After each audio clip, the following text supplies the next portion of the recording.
Yang pertama, orang membaca sholat itu untuk menumbuhkan mahabbah atau kasih dan sayang.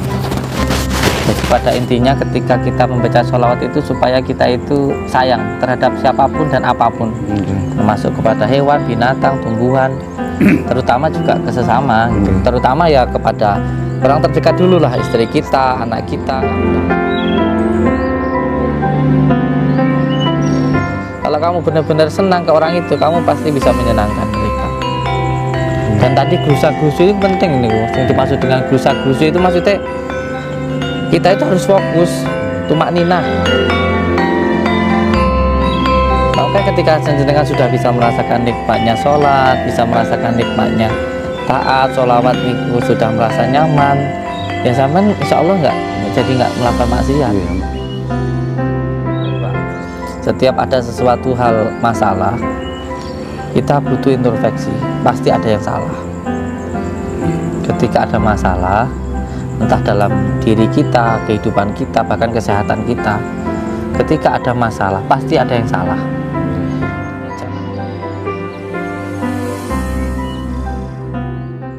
Saat ini Pak Tentara. Siap. Sudah berapa lama jenengan kenal saya? Sudah 4 tahun ini. 4 tahun dari pondok yang lama, 4 tahun. Apa yang jenengan lakukan ketika saya di penjara? Yang saya lakukan tiap maghrib, tiap malam melakukan Al-Fatihah 41 kali. Sama sholawat Nurijati 37 kali. Ya relatif 133. Terus saya keluar dari penjara ini, jenengan kok tetap mau ke sini itu apa yang membuat jenengan kok panggah mau ke sini itu? Biasanya kan wong lek keluar dari penjara kan udah meneh diparani yo. Ngomongnya ora percaya itu. Kok sama itu tetap mau sama saya itu kenapa? Ya karena ya ilmu yang Abah ajarkan ke saya itu sangat-sangat bermanfaat buat saya. Berarti nggak ngajarin tukar pasangan nggak ya? Bukan. Justru ilmu yang pelajaran yang Abah berikan kepada saya itu sangat-sangat bermanfaat buat diri saya sendiri, keluarga saya, dan orang lain yang bisa saya. Di dalam hati jenengan ketika pertama dapat ijazah dari saya itu rasanya gimana? Rasanya pertama kali ya saya menjalankan, melaksanakan apa yang Abah ijazahkan. Terus selama itu juga rasanya hati itu terasa tentram. Oh, jadi tenang gitu. Tentram, ya. Tentram, tenang, nggak gerusa-gerusu, nggak tergesa-gesa gitu, Gus. Pokoknya menjalani hidup itu tenang, dengan tenang.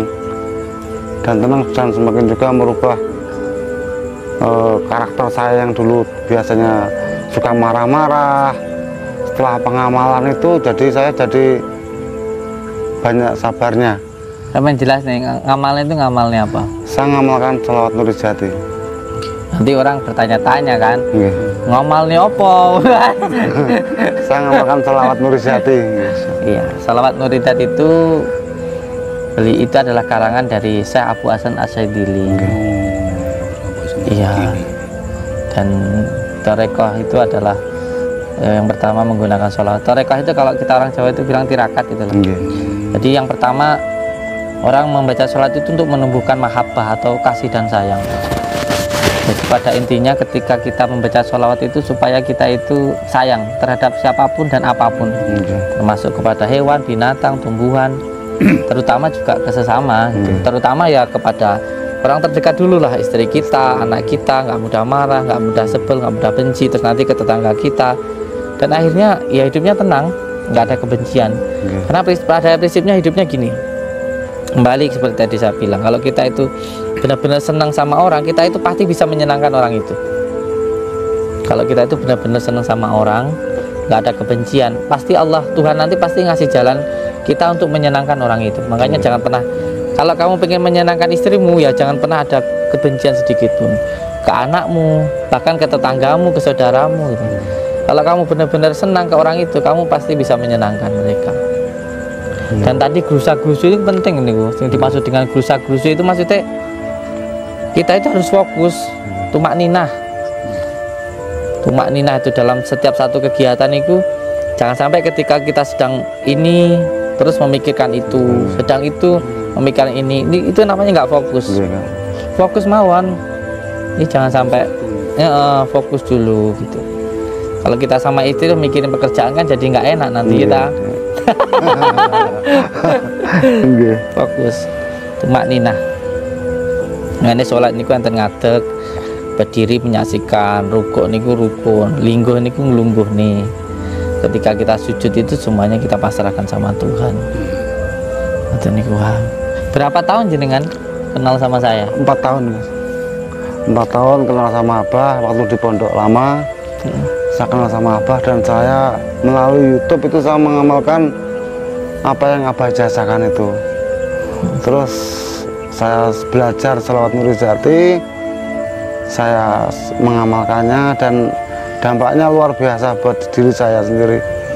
Yang utama hati saya semakin tenang, tidak tergesa-gesa, tidak gerusa-gerusu, pokoknya semakin gak nesuan itu yang saya rasakan. Terus dari situ akhirnya ada satu lagi yang nggak diomongkan tak paling. Mungkin nggak berani ngomong dia. Apa tuh? Nggak berani maksiat lagi ya. tapi nggak berani ngomong dari itu. Biasanya enggak kertas rahasia enggak tapi apa ya lah ya apa mas konang itu ya memang pada kita itu nggak perlu ilmu apa-apa kok, nggak perlu sakti, nggak. Ketika kita bisa merasakan nikmatnya taat, pasti kita itu jadi nggak suka melakukan maksiat. Niku udah hukum alam seperti itu. Jadi ketika seseorang itu kenapa mencari hiburan di hiburan malam di kafe, di karaoke, karena dia nggak bisa menemukan kebahagiaan, ketenangan di rumahnya. Di rumahnya sendiri itu mungkin sama istrinya nggak cocok, sering cekcok, sampai rumah dibentak-bentak, akhirnya dia mencari kebahagiaan di luar rumah. Jadi mereka itu bukan orang yang senang sih, orang susah. Makanya ketika jenengan sudah bisa merasakan nikmatnya sholat, bisa merasakan nikmatnya taat, sholawat niku sudah merasa nyaman, ya zaman insya Allah nggak melakukan maksiat. Saya itu pernah kok dari kedatangan tamu itu bilang kalau intinya budi saya bujuku ayu, cantik, sekarang kok di mata saya itu menyebalkan gitu, jengkel nih, pokoknya nggak cantik kayak dulu lah. Akhirnya saya kasih amalan selama 41 hari, jangan nonton film porno. HP-mu jalan seewin nonton di TikTok menunjukkan malah kamu tuh dengan matamu sering melihat maksiat, kamu tuh nggak akan bisa merasakan cantiknya istrimu, nggak bisa gitu, karena sudah terlanjur sering untuk maksiat gitu loh. Pokoknya apapun yang sudah sering digunakan maksiat masuk ke sini. Suus. Makanya saya juga Sekarang HP. ya caranya lah enak yang delay ngono ae. Lah dimati tuh. Bisa sendiri kalau selama mengamalkan tuh ujuk-ujuk tuh bosan sendiri gini-gini aja. Iya. Bosan dengan sendirinya gitu. Dulu saya juga namanya kita naluriah seorang laki-laki wajar lah, tapi setelah saya mengamalkan itu dengan sungguh-sungguh, seperti hal itu seperti biasa saja, nggak sesuatu hal yang istimewa, tidak, biasa saja. Gini aja. Ini yang ngomong tentara loh ya. Hati-hati loh. Ngomong tentara loh. Enggak, makanya itulah luar biasanya yang Abah ini berikan amalan itu luar biasa dampaknya. Dari cara pola pikir kita jadi kondusif, jadi tertata. Kalau ini memang dari dulu, karena memang saya kan nggak sempat ngaji lama gitu, intinya nggak pernah ngaji. Cuman ayah saya dulu sebelum meninggal itu berpesan, mungkin beliau sudah berasa, jadi intinya beliau bilang ke saya itu, Mas Yo, kamu itu nggak pinter ngaji, tapi kamu tuh harus bisa ngajeni orang gitu. Termasuk salah sini ya ngaji rasa ini tadi. Dengan cara kita menghargai, menghormati orang lain seperti itu. Insya Allah. Nggih, matur suwun, tetap semangat. Yang saya minta istiqomah sholawatnya gitu. Termasuk saya bisa bebas sekarang itu pun juga bantuan dari panjenengan semuanya gitu. Dari panjenengan semuanya, inilah yang alhamdulillah saya bisa bertahan sampai detik ini. Kayak yang penting Sing kula suwun niku tetep dijaga pertama salate. Sing kaping kalih niku istiqomah sholawate. Dan yang ketiga itu yang paling penting juga berbakti ke orang tua. Tadi aja dengan bilang kalau orang tua sudah meninggal bagaimana? Yang terpenting selalu ingat. Lalu masalah. Iya. Terus bagaimana supaya selalu ingat? Ya setiap sholat didoakan. Karena banyak orang tua di makam itu yang menangis karena keluarganya sebenarnya sudah lupa gitu loh. Jadi wong Jawa niku lek gawe pengiling-iling niku nggih penting bagi niku. Bahkan kalau kita orang Islam bukan hanya pengiling-iling setahun sekali sebulan, enggak, setiap hari bahkan sehari 5 kali. Kalau saya itu wajib ingat ya orang tua itu. Dan yang keempat itu tentu nggih niku wau. Sing kula niku sebaik-baiknya orang adalah orang yang bermanfaat untuk orang lain. Intinya nggih kudu panggah HP. Kalau pengen bermanfaat ya kuncinya satu, kita harus benar-benar siap untuk dimanfaatkan. Dalam arti nggih kudu tenanan seneng, masih wong gak demen dhewe kudu panggah demen ngoten. Nggak bisa kalau kita pengen bermanfaat tapi kok dhewe iki nggak mau dimanfaatkan, nggak bisa. Sama kayak kita pengen dapat ridho Allah, kalau kita nggak ridho dengan apa yang Allah berikan itu ya nggak akan bisa, nggak akan dapat, sulit. Dan yang keempat tentu nggih, karena ini akhir zaman yang paling banyak itu fitnah kebencian. Soalnya sekarang itu kita cinta terhadap budaya, mempelajari ilmu-ilmu dari Kanjeng Sunan Kalijaga, dari ilmu-ilmu tasawuf Jawa itu kan dikatakan musyrik sekarang ini kan. Bahaya seperti itu, kalah dengan atau dibentur-benturkan dengan budaya luar sana. Padahal negara-negara besar seperti, sama lihat ini kata-kata saya sering saya ulang-ulang. Nanti insya Allah yang menjadi negara besar itu bukan lagi Amerika, ganti di Cina nanti. Cina nanti. Cina. Nanti yang akan menjadi negara besar itu ganti Cina nanti. Jadi negara-negara besar saja yang dikembangkan budayanya kok. Cina itu kungfunya, ya kan. Kalau di Jepang itu ya ninjanya, Naruto ya. Kita bikin film Angking Dharma diarani sok sakti. Heran. Karena kalau saya ini nggak ndamel film saya cukup kembali ke sejatinya saya aja. Saya ya seperti ini saja lah, ngobrol, ruqyah, nanti pembersihan rumah itu aja. Biar saya fokus sama keluarga saya, sama anak-anak saya gitu. YouTube malah juga nggak terus film. YouTube untuk yang kayak Angking Dharma itu, insya Allah berhenti. Wah itu seru ya. Nah ini ujiannya gini gitu ya. Kayak ini gue mari kan gak. Saya itu pokoknya setiap hari nggak melihat buki saya, karena saya itu dalam hati saya ini benar gitu. Iya berhenti. Benar itu karena gini. Karena memang pertama kita tahu ilmunya, terus yang kedua itu benar-benar ada. Jadi ketika saya ruqyah, pembersihan rumah, terus ada gangguan, seperti apa gangguan itu saya visualkan dalam bentuk film. Jadi benar-benar memang terjadi. Terus amalan badan itu benar-benar ada. Dukun santet benar-benar ada. Tapi ya itu tadi, ketika ini atur Abah kula ki Mbak. Jadi Abah kula menah matur.